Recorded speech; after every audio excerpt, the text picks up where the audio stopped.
Bien, Monsieur le Président, Monsieur le député, cher Daniel Vaillant, Monsieur le Président de la mission interministérielle, cher Serge Blisco, Mesdames et Messieurs, est-ce que j'ai vraiment besoin de vous souhaiter bienvenue à l'Hôtel de Ville? Vous savez que vous y êtes bienvenue.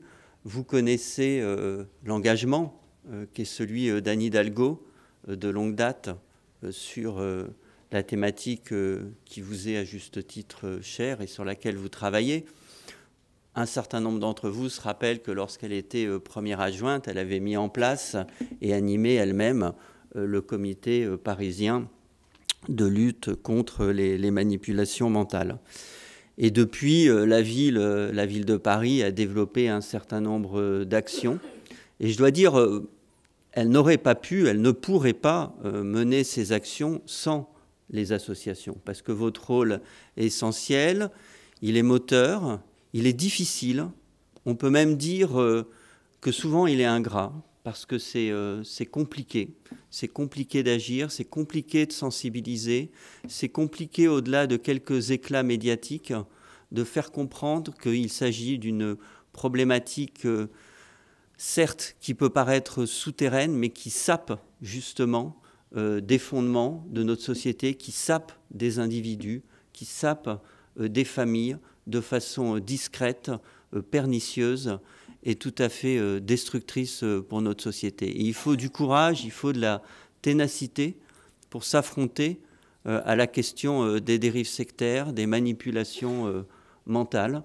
Et vraiment, avec Anne Hidalgo, moi je veux saluer ce que sont votre détermination et votre courage. Comme vous l'avez rappelé, Monsieur le Président, je suis chargé notamment de la santé et du handicap. Et vous savez qu'en santé mentale, les dérives ne manquent pas, à la fois parce que la manipulation mentale s'appuie sur un présupposé, sur un affichage de scientisme, d'abord scientifique, de connaissances, et puis en même temps parce que les personnes visées sont des personnes qui sont fragiles, qui sont affaiblies. Et donc il y a une perversion particulière à prendre pour cible dans notre société ceux qui sont en difficulté. Mais vous le savez mieux que moi, ce ne sont pas que ceux qui sont en difficulté qui sont visés, c'est tout le monde. C'est souvent sournois, je vous le disais.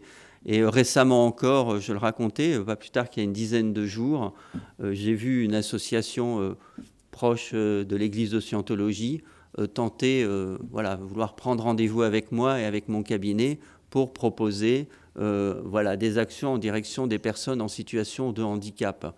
C'est fréquent et c'est difficile pour nous les élus.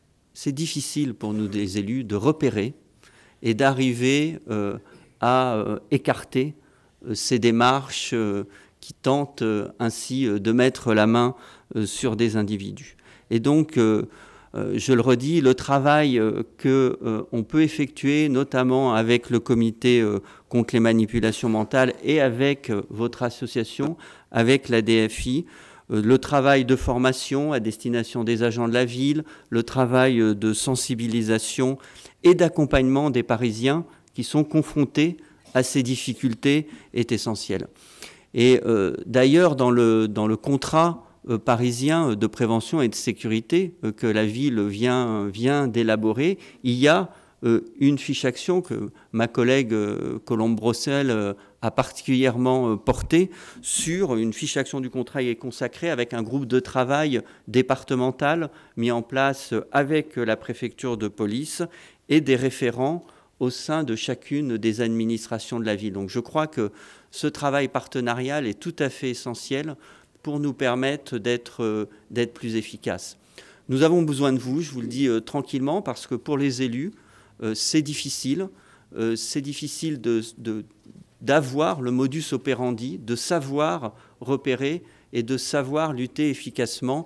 Et c'est dans tout un ensemble de gammes de décisions que peut se glisser la volonté d'un mouvement sectaire de se glisser. Et je crois que l'ensemble de mes collègues est confronté à cette problématique et que c'est pour ça que nous avons besoin de ces échanges et de ce travail en commun. Je ne serai pas plus long, vous avez 40 ans.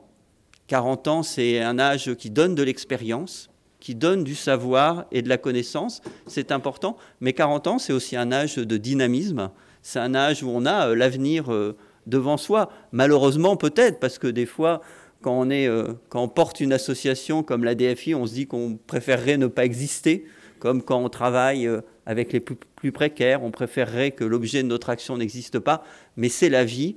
Et félicitations à vous. Je ne vous dis pas longue vie, mais je souhaite en tout cas que le partenariat qu'on a engagé ensemble se poursuive, soit toujours plus actif et qu'ainsi on rende toujours plus service à notre population parce que c'est bien ça l'objet final de nos actions. Bonne journée à vous. Je vous remercie. Merci.